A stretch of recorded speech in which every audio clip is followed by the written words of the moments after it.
গাজীপুর থেকে চিড়িয়াখানার উদ্দেশ্যে রওনা দিলাম। আজকে আপনাদের সাথে নিয়ে চিড়িয়াখানা যাব।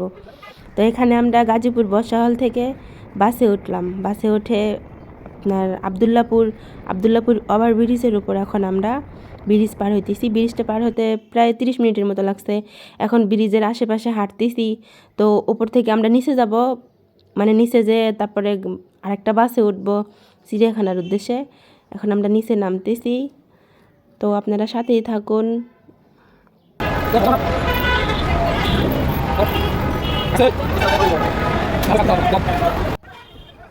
এখন আরেকটা বাস উঠলাম। আরেকটা বাসে উঠে এখন আমরা যাব চিড়িয়াখানার উদ্দেশ্যে। চিড়িয়াখানার গেটে আসলাম। অনেক মানুষের ভিড়। তো অর্ধেক রাস্তা হেঁটেই গেলাম আমরা জ্যামের কারণে। তো চিড়িয়াখানার গেটে দেখি ঠেলাঠেলি করে মানুষ টিকিট নিতেছে। আমরা টিকিট নেওয়ার সুযোগে পাইতেছি না, যেহেতু আমরা 8 জন গেছিলাম। পরে আমার ভাই বলে, তোরা দাঁড়া, আমি টিকিট নিয়ে আসি। তো টিকিট নিয়ে আসছে 7 জনের। তো আমার মেয়েকে লুকায় নিয়ে যাবে এরকম প্ল্যান করছে।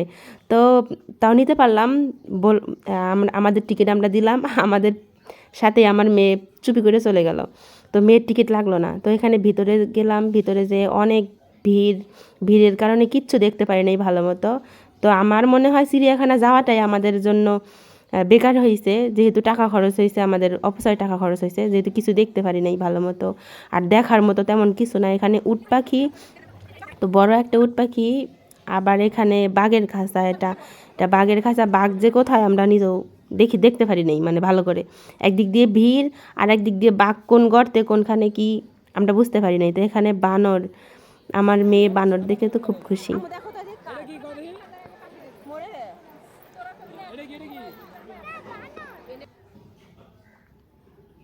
তারপরে আরেকটা খাঁচায় গেলাম। আরেকটা খাঁচায় বাঘ, এটা মনে হয় চিতাবাঘ। তো চিতাবাঘ দেখলাম। চিতাবাঘ যে কোথায় মানে ভালো করে দেখাই যাইতেছিল না। ওই যে দূরে দেখা যাইতেছে চিতাবাঘ মাংস খাইতেছে। তো এইটুকুই। মানুষের ভিড়ের মধ্যে মানুষের চিপায় চাপায় একটু করে দেখানো হয় উট পাখি। তো সবচেয়ে বেশি উট পাখিটাই ভালো লাগছে, যেহেতু কাছ থেকে দেখতে পারছি। এখানে আরও দেখলাম ছোট উট পাখি, বড় উট পাখি, তার সাথে ছোট ছোট কাঠবিড়ালি দেখে তো আমার মেয়ে কান্নাকাটি শুরু করে দিছে, আম্মু কাঠবিড়ালি নেবো। পরে তারা চুপ করে আর জিরাফের খাঁচায় নিয়ে গেলাম। জিরাফের খাঁচায় নিয়ে গেলে তো মেয়ে জিরাফ দেখে একটু খুশি, কাঠবিড়ালির কথা ভুলে জিরাফ আম্মু জিরাফ সুন্দর না? জিরাফটি অনেক সুন্দর। কত বড় বড়। ওই দেখো গাধা। হ্যাঁ, গাধাগুলো সুন্দর, জিরাফটি সুন্দর, সবকিছু বড় বড়, তাই না আম্মু? আরেকটা কথা, এখানে আবার আমরা সবাই শাড়ি পরছিলাম। তো আমার মেয়ে বায়না করে, তোমরা শাড়ি পরছো, আমিও শাড়ি পরবো। তো ও শাড়ি পরে আসছিল। পরে একটা গাছতলায় যাইয়া পরে ওর জামা চেঞ্জ করলাম। পরে হাঁটাহাঁটি শুরু করলাম। পরে এখানে আরেকটা ছোট ছোট উট পাখি না কি জানি পাখি এগুলা।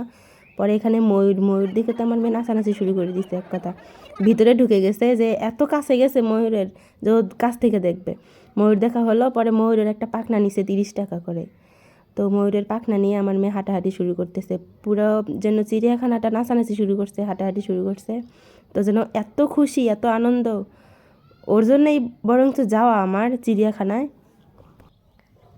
এখানে আরও জানি কি দেখলাম, কচ্ছপ, তারপরে এটা হচ্ছে সাপ। তো এখানে ভাই বউ সবাই মিলে চলে গেছিলাম। তো এখানে ভাই বউ বলে, আর হাঁটবো না, চলো যাই, এখানে দেখা যায় না ভিড়ের মধ্যে। পরে সবাই আবার বাসার দিকে রওনা দিতেছি। পরে দেখি আমার বড় ভাবি নাই, হারাই গেছে। তো বড় ভাবিরে খুঁজতে খুঁজতে আমরা তো সবাই আরও চিড়িয়াখানার একবার ভিতরে আসতেছি, একবার গেটের বাইরে যাইতেছি। পরে অনেকক্ষণ পর ভাই বড় ভাবির কাছে ফোন দিছে, যে পরে বড় ভাবি বলে, আমি গেটের বাইরে আছি, তোমরা আসো। এখানে আবার কতগুলো চাকমা মেয়ে তো একসাথে ছবি উঠাইতেছিল, তারপরে টিকটক করতেছিল। পরে আমি বললাম যে আপনাদের সাথে ছবি উঠা যাবে?